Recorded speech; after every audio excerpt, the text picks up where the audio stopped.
मोठे मोठे लोक 65 लाख 85 लाख रुपयाचं विमान बुक करून तानाजी सावंतांचा मुलगा थायलंडला बँकॉकला जातो.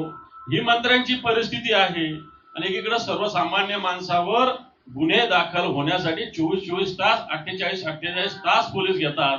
या राज्यामध्ये 36,856 बोगस कंपन्या रजिस्टर झाल्याचा माहितीच्या अधिकारातून पुढे आलेला आहे. याचाच अर्थ काळा पैसा पांढरा करण्यासाठी या सगळ्या गोष्टी होत आहेत. या कोणाला तरी काम करायला सांगतात, पण तो महाराष्ट्रातले जर दर बघितले तर तिप्पट दर हे नंबर प्लेटचे या सरकारने केलेले आहे. बदल्या बिल्ल्यामध्ये सुद्धा कृषी विभागाने जे जे केलेलं आहे हे मला वाटतं समोर आलेलं आहे. आणि अशा पद्धतीनं अशा बदल्या भ्रष्टाचाराच्या माध्यमातून करणारे कृषी मंत्री जे आता वेगळ्या खात्याचे मंत्री या राज्यामध्ये आहे, अशा सरकारच्या याला मला असं वाटतं चहापानाला जाणं हे जनतेच्या भावनेचा अवमान करणं होईल. तानाजी सावंत जे मंत्री होते यांचा मुलगा बेपत्ता होण्याची तक्रार पोलीस स्टेशन मध्ये जाते आणि त्याच्यासाठी अवघे देशातले राज्यातले पोलीस कामाला लागतात. विमान अक्षरशः सीमेवरून वापस आणलं जातं, खासगी विमान, आणि तो कुठे जाणार होता? थायलंडला, बँकॉकला. मोठे मोठे लोक 65 लाख 85 लाख रुपयाचं विमान बुक करून तानाजी सावंतांचा मुलगा थायलंडला बँकॉकला जातो. ही मंत्र्यांची परिस्थिती आहे. आणि एकीकडे सर्वसामान्य माणसावर गुन्हे दाखल होण्यासाठी 24 तास 48 तास पोलीस घेतात. अशा पद्धतीची या राज्याची स्थिती आहे. काल परवा मुंबईच्या विषयी आर्थिक महत्व कमी झाल्याची भूमिका मुख्यमंत्र्यांनी मांडलेली आहे. आज मुंबईचं आर्थिक महत्व संपलंय अशी भूमिका जर सरकार मांडत असेल आणि या मुंबईचे वेगवेगळे ऑफिसेस, मुंबईतील पेटर्न्स असेल, डिझाईन्स असेल, ट्रेडमार्क्स असेल, याचे ऑफिसर जर या मुंबईच्या बाहेर नेत असतील तर मला असं वाटतं ही मुंबई, ही महाराष्ट्राची मुंबई, 106 हुतात्म्या होऊन मिळवलेली मुंबई, तर तिच्याविषयी या सरकारची भूमिका असेल तर मला असं वाटतं त्याचा निषेध विरोधी पक्षाला करावा आहे. या मुंबईमध्ये ठिकठिकाणी मागच्या काळात 2.5 वर्षापूर्वी आलेल्या सरकारने 4,000 कोटी रुपयाचे रस्ते करण्याचा निर्णय घेतला, पण तो आज याच्यातले 25% सुद्धा रस्ते झाले. या मुंबईतले सगळी अख्खी मुंबई रस्त्यांना ठिकठिकाणी खोदून ठेवलेली आहे. रस्त्यावर पादचाऱ्यांना सुद्धा अवघड झालेलं आहे चालणं, मोठी वाहनं चालणं तर अवघड, परंतु अशा पद्धतीने मुंबईचं विद्रुपीकरण हे सरकार घेतं.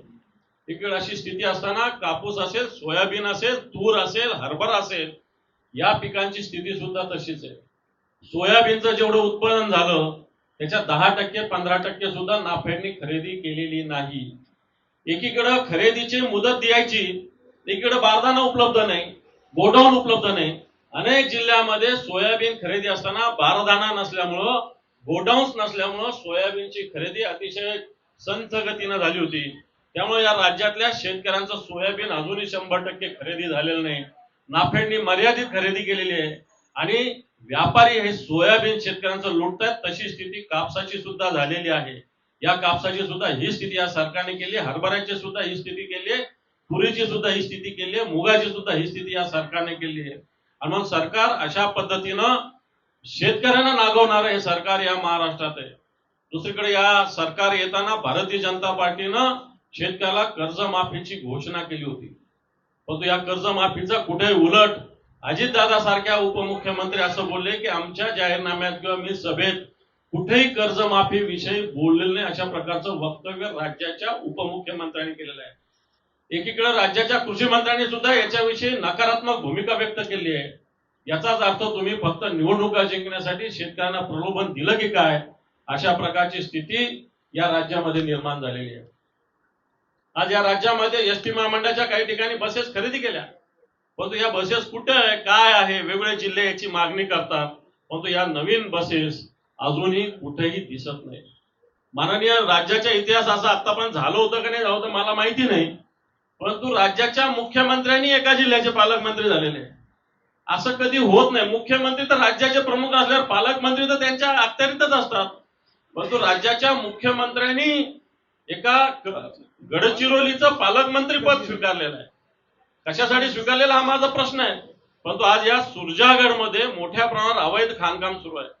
स्थानिक आदिवासींच्या जमिनी आणि संसाधनाची लूट केली जात आहे. सरकार याच्याकडे कानाडोळा करून मला असं वाटतं मोठ्या मोठ्या कंपन्या तिथं आणत आहे. आदिवासी बांधवांना कोणत्याही नोकऱ्या मिळत नाही. आदिवासी बांधवाचे पूर्णपणे लुटल्या जातात, जमिनी लुटल्या जातात.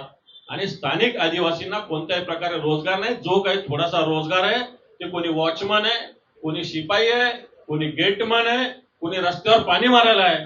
अशा प्रकारची गडचिरोलीच्या आदिवासींची स्थिती या सरकारने केलेला आहे. हे सगळं होत असताना स्मार्ट प्रीपेड मीटर बसवण्याची सक्ती केली जात आहे. महावितरणचे 329 उपकेंद्राचं खासगीकरण करण्याचा घाट या सरकारने घातलेला आहे. मला असं वाटतं कोणत्या तरी अडाणी सारख्या लोकांना देण्यासाठीच हा प्रकार सरकार करतोय. या राज्यामध्ये 36,856 बोगस कंपन्या रजिस्टर झाल्याचा माहितीच्या अधिकारातून पुढे आलेला आहे. याचाच अर्थ काळा पैसा पांढरा करण्यासाठी या सगळ्या गोष्टी होत आहेत. जलजीवन मिशन, हर घर जल हर घर नल, मुख्यमंत्री पंतप्रधान जाहीर केलेली योजना या राज्यात अजून 40% वर पुढे गेलेली नाही.